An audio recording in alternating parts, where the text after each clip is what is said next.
अब आइए यहाँ से हम परीक्षित जी महाराज के जन्म करण और मृत्यु की कथा को श्रवण करते हैं। महाराज यह प्रसंग महाभारत से लिया गया है। जब कुरुक्षेत्र में महाराज युद्ध चल रहा था तब सारे पांडव मारे जा चुके थे, लेकिन सिर्फ दुर्योधन बचा था, जो कि भीम के द्वारा उनकी जंघाएं टूट गई थीं। तो महाराज उसके पास अश्वत्थामा आया। दुर्योधन के ऊपर पशु पक्षी आ रहे, भाई उसे मृतक समझ रहे। जब अश्वत्थामा आया तो अश्वत्थामा कहने लगे, अरे मित्र, मैंने तुम्हारा भय वैभव देखा है कि तुम्हारे सामने किसी दूसरे की बोलने की हिम्मत भी नहीं होती थी, और आज ये दुर्दशा मुझसे देखी नहीं जा रही। कहो क्या आदेश है। तब दुर्योधन ने कहा कि मित्र, आज मैं मृत्यु को प्राप्त हो रहा हूं, मुझे इस बात का डर नहीं। मुझे इस बात का डर है कि जब महाभारत प्रारंभ हुआ था तो हम 100 भाई थे और पांडव 5 भाई थे, लेकिन ये 5 में से एक भी नहीं मरा और हम 100 के 100 मर गए। यदि इनमें से एक भी मर जाए तो मेरे मन को बड़ी शांति होगी। तब अश्वत्थामा का बस इतनी सी बात, रुको अभी हम जाते हैं। शिवरात्रि के समय पांडवों के शिविर में अश्वत्थामा गया, और हमारा द्वारकाधीश तो सब कुछ जानते हैं कि कब क्या होने वाला है। सो महाराज भाई पांडवों को लेकर कहीं दूर चले गए, और जहाँ पांडव सोते थे आज वहाँ पांडव पुत्र सो गए। और अश्वत्थामा ने सोचा कि ये पांडव सो रहे हैं, और अश्वत्थामा ने उन 5 पांडव पुत्रों के सिर को काटकर एक झोली में रखकर दुर्योधन के पास आ गया और दुर्योधन से कहा कि लो मित्र, तुम कह रहे थे एक का, मैं 5 का लाया। सबसे पहले कहा कि मुझे भीम का दो। जब भीम का निकाल के दिया तो दुर्योधन ने अपने हाथों से उस सिर को दबाया तो वह तुरंत फूट गया। तब उसने गौर से देखा तो कहा, अरे मित्र, ये पांडव नहीं, ये पांडव पुत्र हैं, इनसे मेरा क्या दोष था जो तुम इन्हें मार दिए हो। अब तो तुमने हमारे कुल को पानी देने वाला भी नहीं छोड़ा है। इसी व्याकुलता में महाराज दुर्योधन के प्राण त्याग दिए। जब दुर्योधन ने प्राण त्याग दिए और जब इधर द्रौपदी ने जब यह दृश्य देखा कि 5 पुत्रों के सिर गायब हैं, तुम्हारा छाती पीट पीट कर विलाप करने लगी। माता शिशूनां निधिनं सुतानां निशम्य घोरं परिताप्यमाना तदा रुदद्गाच कलाकुलाक्षी तं स्तन्याः किरीटमाली। महाराज द्रौपदी छाती पीट पीट कर रोने लगी। जब महाराज अर्जुन को यह बात पता चली तो अर्जुन ने द्रौपदी से कहा कि मैं तुम्हें वचन देता हूँ, तुम्हारे पुत्रों को मारने वाले को मैं तुम्हारे सामने लाकर मृत्यु दंड दूंगा। और यह कहकर द्वारकाधीश के द्वारा संचालित रथ पर बैठकर और कहा कि गोविंद जिसने मारा है आप उसके पास शीघ्र ही लिए चलिए। तो भगवान तो सब जानते हैं, तो सीधे अश्वत्थामा के पीछे चले गए और अश्वत्थामा के पास चले गए और अश्वत्थामा को जाके पकड़ लिया। जब अर्जुन अश्वत्थामा को रस्सियों से बांधने लगे तब श्री कृष्ण कहते हैं कि मित्र क्या कर रहे हो, इसे तुम बांध क्यों रहे हो? क्योंकि इसने तो सोते हुए प्रबल बच्चों को मारा है। मत्तम प्रमत्तम उत्तमं सुप्तं बालं स्त्रियं जरं प्रपन्नम विरितं भीतं नारिपुं हन्ति धर्मवित्। भाई कह रहे हैं कि मत वाले को, स्त्री को, पुरुष को, बच्चे को और सोते हुए तो प्रबल शत्रु को भी नहीं मारते। चाहे कितना बड़ा शत्रु हो, लेकिन यदि वह सो रहा है तो उसे नहीं मारते। लेकिन इसने तो निर्दोष बच्चों को मारा है और तुम इसे बांध रही हो। तब अर्जुन ने कहा, अरे सरकार हम इसे बांध नहीं रहे, मैंने द्रौपदी को वचन दिया है कि तुम्हारे पुत्रों को मारने वाले को मैं तुम्हारे सामने मृत्यु दंड दूंगा, इसलिए इसे बांध कर मैं शिविर ले जा रहा हूँ। भगवान बोले, ठीक है, जल्दी बांधो। और जैसे ही महाराज अश्वत्थामा को बांधकर शिविर के अंदर प्रवेश किया और द्रौपदी जी ने देखा तो मुच्यताम में से ब्राह्मणों नितराम गुरु कहकर पुकारने लगी, अरे इन्हें छोड़ दीजिए, अरे रुकिए रुकिए, इन्हें छोड़ दीजिए, ये ब्राह्मण हैं और गुरु पुत्र भी, आप तो इन्हें पशु के तुल्य बांध रखे हैं।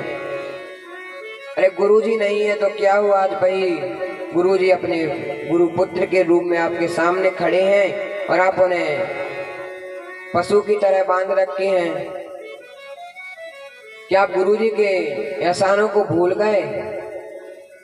आपके गुरुदेव ने आपको अपना परम प्रिय शिष्य मानकर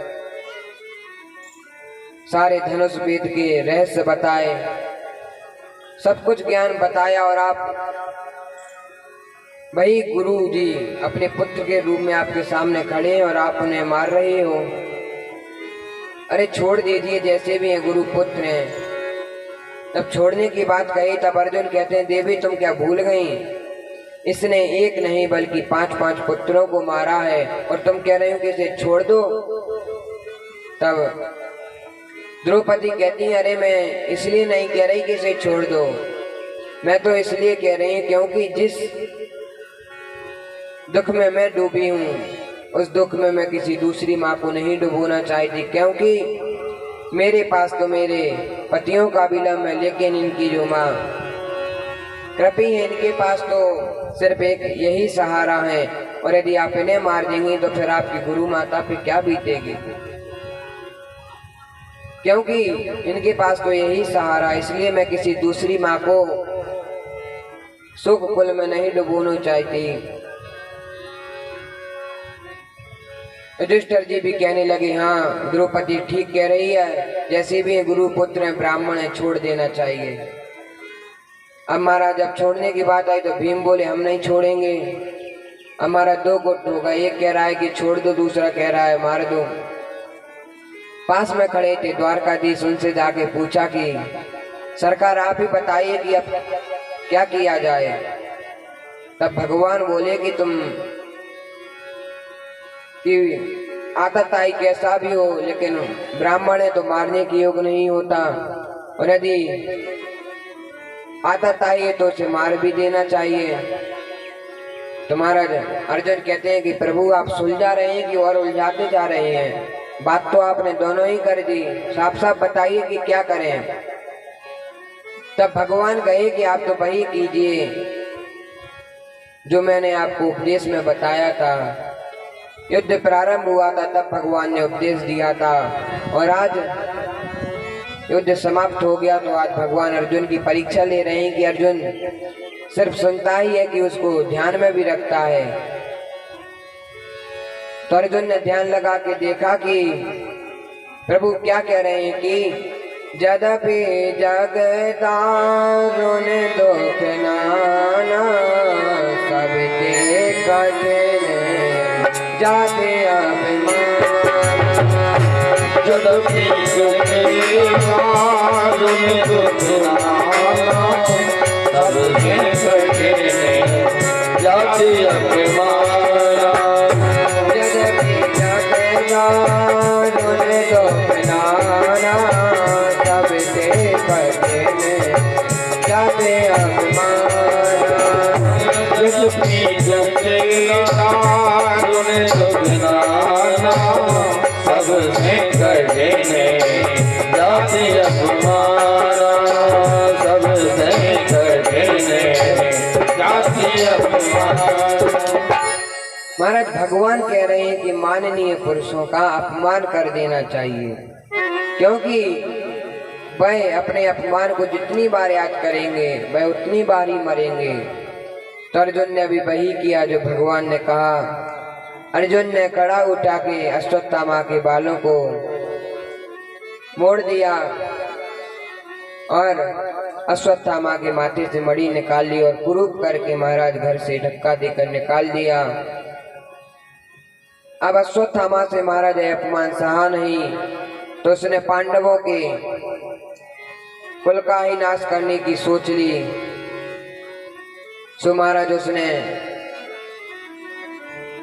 उत्तरा के गर्भ पर ब्रह्मास्त्र चला दिया।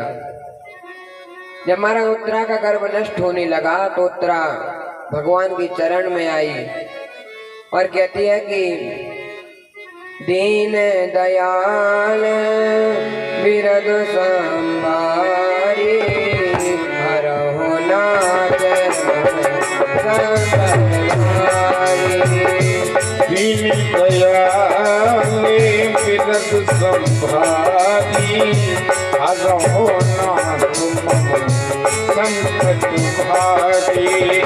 दीन दयाल बिरद संभारी हरहु नाथ संकट भारी।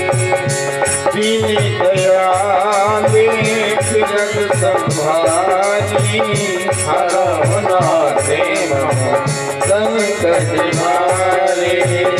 हरहु नाथ संकट भारी। महाराज जब उत्तरा भगवान के चरणों में आके गिरी तो भगवान समझ गए कि यह तो पांडवों की कुलवधू उत्तरा है। उत्तरा ने सारी बात भगवान को बताई। भगवान तुरंत अंगूठे के बराबर रूप धारण करके उत्तरा के गर्भ में गए और उस ब्रह्मास्त्र से परीक्षित जी की रक्षा करी। महाराज भाई भगवान हृदय में रहते हैं और हृदय में रहने वाले भगवान को कहीं बाहर से नहीं आना पड़ता। परीक्षित जी की रक्षा करके जब प्रभु जाने लगे तो कुंती मैया से रहा नहीं और कुंती मैया कहती हैं कि हे प्रभु, यदि आज आप ना होते तो इस बालक के साथ साथ यह पूरा वंश भी समाप्त हो जाता। और तो और आपने मेरे बेटों की बहुत रक्षा करी। यह सोचकर मैं आपको प्रणाम कर रही हूँ और भतीजी को प्रणाम नहीं बल्कि त्रिगुणात्मक प्रकृति से परे उस परम पुरुष नारायण को मैं प्रणाम कर रही हूँ। लेकिन आश्चर्य की बात तो यह है कि आप सब जगह हैं लेकिन फिर भी आपको कोई देख नहीं पाता। तो अब आपको देख क्यों नहीं पाते? क्योंकि हमारे ऊपर महाराज माया का घूंघट डला है और जब तक हमारे ऊपर माया है तब तक हम प्रभु को नहीं देख सकते। हम प्रभु को नहीं देख सकते क्योंकि माया का काम ही यही होता, जो होता है उसे छिपा देती है और जो नहीं होता उसे बता देती है। कुंती मैया कहती हैं कि प्रभु मैं तो सिर्फ इतना ही जानती नहीं कि जब बड़े बड़े संत महात्मा नहीं जान पाए कुछ, तो फिर मैं कैसे जान जाऊंगी? मैं तो एक स्त्री हूँ। मैं तो सिर्फ इतना जानती हूँ कि कृष्णाय वासुदेवाय देवकी नंदनाय च नंद गोप कुमाराय गोविंदाय नमो नमः। महाराज कुंती मैया कह रही कि मैं तो बस इतना जानती हूँ कि वसुदेव भैया देव की भाभी क्या 8वें पुत्र हैं और इससे अत्यधिक मैं कुछ नहीं जानती।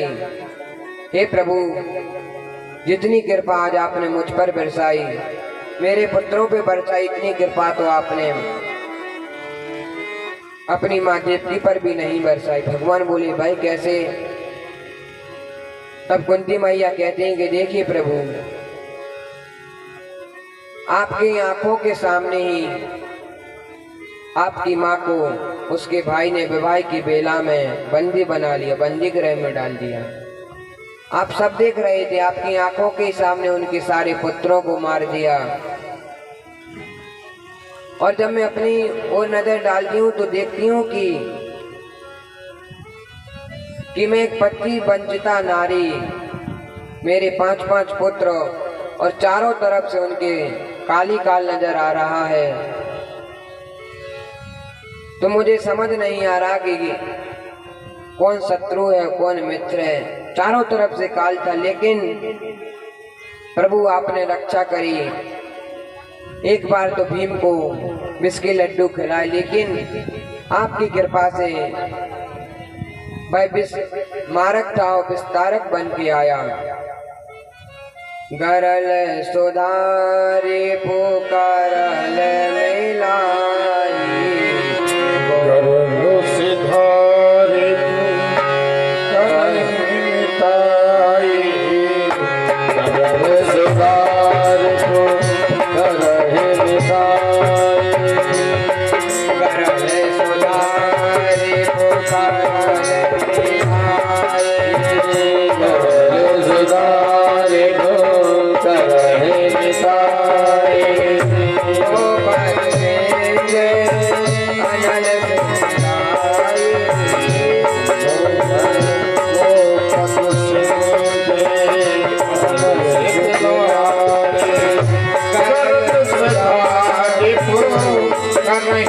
मिताई, ओ बंदे अनल सुधाई,